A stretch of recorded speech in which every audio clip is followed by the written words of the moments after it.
Rational Emotive Behavior Therapy. This was created by Albert Ellis in 1955 as a result of his belief that psychoanalysis was not effective due to the focus on the past. Implementation is broken down into different components A through E. Variations of this method are known as elegant REBT, which is used for those seeking deeper philosophical changes. Usefulness is in clients with high levels of stress, relationship problems, and Okay, coping Miss with Jessica, well, disabilities. going over your notes, and you've got a pretty thick file here, and seems to be like you've got some anger issues that might need to be dealt with. You seem to do things on an irrational basis, and I'm here to help you figure out what's going on. Again, I'm looking at your notes here, and could you tell me what happened a couple days ago, please? Sure. I was taking my daughter to school, and we were driving on Gateway, which runs along the side of I-10. This lady was exiting I-10, and she crossed a double solid line and made, not even kidding, a 90-degree turn. I had to slam on brakes. And Michaela, my daughter, was holding our foster puppy, and I had to hit the brakes so hard that he flew and hit the dashboard. So I blew my horn, and maybe I wouldn't have been so upset if she had waved or acknowledged that what she had done was totally illegal and irresponsible. So I kept driving, but the whole time I was driving my daughter, which we were only about 5 minutes away, I'm thinking to myself, I'm going to find her. So I dropped Michaela off at school, and then I circled around because it's a one-way. And I knew the make and model of the car that she was driving, and it was parked outside Village Inn. So I walked into the Village Inn, and I knew the lady was wearing glasses, and she had a passenger, so she couldn't be by herself. And I went up to the lady I thought it was, and I said, "Is that your car out there?" And she said, "Yes." And I said, "Well, let me just tell you that you drive like shit." And I said, "I have my daughter in the car, and if something had happened to her, we wouldn't even be having this conversation right now." And I said, "I think that you need to know that you are an absolute shitty driver." And I just walked out and left. I took a picture of her car and her license plate, and then I took off. I was mad. I felt better for letting her know that she could not drive and that she was a danger to people on the road. So, having said all this, what were you hoping to accomplish by doing this? Well, I classify people in two ways. There's those that don't care, and there's those that don't know. So I figured maybe she doesn't know she's a bad driver, and nobody had told her in her 30 or 40 years of existence. So maybe it was my job to bring it to her attention. So, why do you feel that it is your responsibility to bring it to your attention? Well, if it were up to me, I'd hunt down the person that gave her her driver's license and cuss them out. But I don't have that opportunity, so I'm going to let the driver themselves know. Miss Jessica, you know that what you're thinking is irrational, right?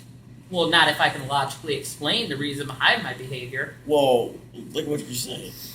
You want to hunt down the person that gave her her driver's license.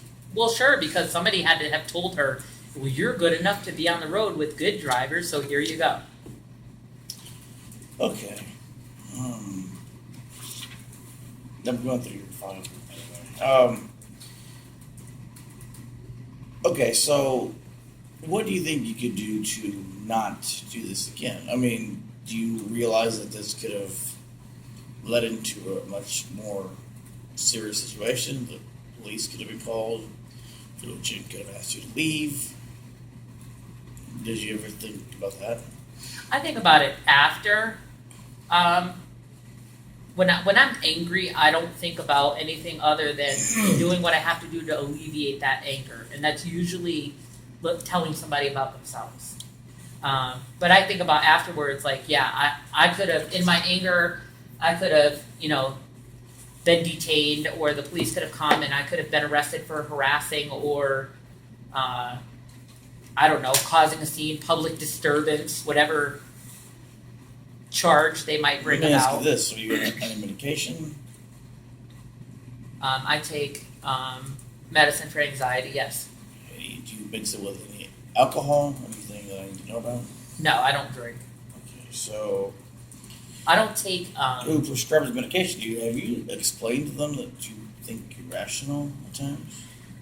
I mean, you may think it's rational, but there's some serious consequences that could be happening as a result of this. I mean, I tell them I have anger issues, but I think you're probably the first one to ever tell me that my thinking is irrational. Okay, so have you thought about maybe using breathing techniques when you're starting to feel irrational? Have you thought maybe you need to just stop and take several deep breaths and just kind of relax and rethink the situation? Because I'm almost positive it's not the first time this happens, correct? Oh no, I have a hot temper. I'm a hothead. I mean, do you do this to your kids also? Or is this only to strangers? Well, my kids don't drive, so. I'm not talking about driving per se. Do you do things out of your way of thinking too? Is there anything that your kids do that set you off that cause you to go into these irrational stages? I mean, I'm sure if I don't think I lose my patience quite as much with them. Not to this extent. So why not with them? Why with strangers? Well, because I'm teaching my kids. So I'm more likely to explain, and I have the one-on-one with them. When I'm in a car and somebody else is in a car, I don't have like the opportunity to roll down the window and explain to them why they might have, executed an incorrect turn. Mm-hmm. So it's like everything I see other people do that I think is wrong, I'll explain to my kids, okay, do you see what that person just did? When you're driving, you don't do that. Okay, I think we need to work on re-channeling your anger, because I think eventually this is going to get you in trouble with some serious consequences, and you may not be able to get out of something that you got into. Right. I mean, that's why I'm here, because I feel like I have anger issues going on, and I feel that although I try to logically explain the behavior, it's not logical to, outside people, which means that my thinking is wrong. Right. And, I know I need to learn how to, calm down when I'm in the moment, and maybe learn a different reaction or a different way of handling. Well, that's what we're going to help you with. Okay. I think we can do that. I think we need to start off for having you, whenever you feel, apologize, whenever you feel that you're starting to get like this, I think you need to start using breathing techniques. Maybe go into a deep breathing relaxation where even if it means pull over for a few seconds and just. And I'm assuming again, this happens not just in the car, but in stores and everywhere else.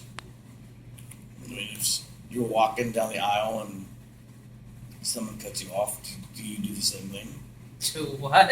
No. If you're walking, okay, maybe so it's I only in a might car. have done it when some lady walked slowly in front of me once. What if she was elderly? What if she was. couldn't walk very fast? She was. No, that she shouldn't have cut out in front of me. What if her sight was failing her? I never thought about that. And that's, I think, my problem is my reaction comes before the thought. Mm-hmm. And I need to learn to think and then react or not react. Yeah. Because in thinking, I may not react.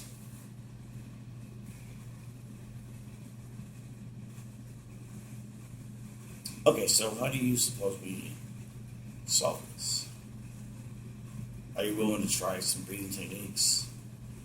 Are you willing to, before you overreact, as I like to say, are you willing to sit back and analyze the situation? So maybe if I just go the other way, or the situation?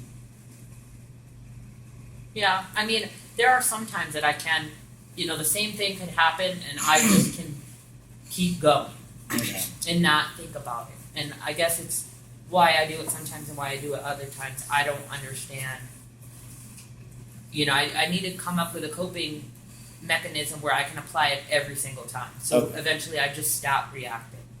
Okay. So, I would be, in the moment trying to calm down and talk myself down from, going from 0 to 60 in an explosive rage, which I know is unhealthy and could potentially lead to legal consequences. Well, then you get a heart attack and I know I'm always scared I'm going to have a stroke. be without the mother and whatnot. So, why don't we meet again next week and we can discuss this further? Okay. Sounds good. Thank you. Thanks.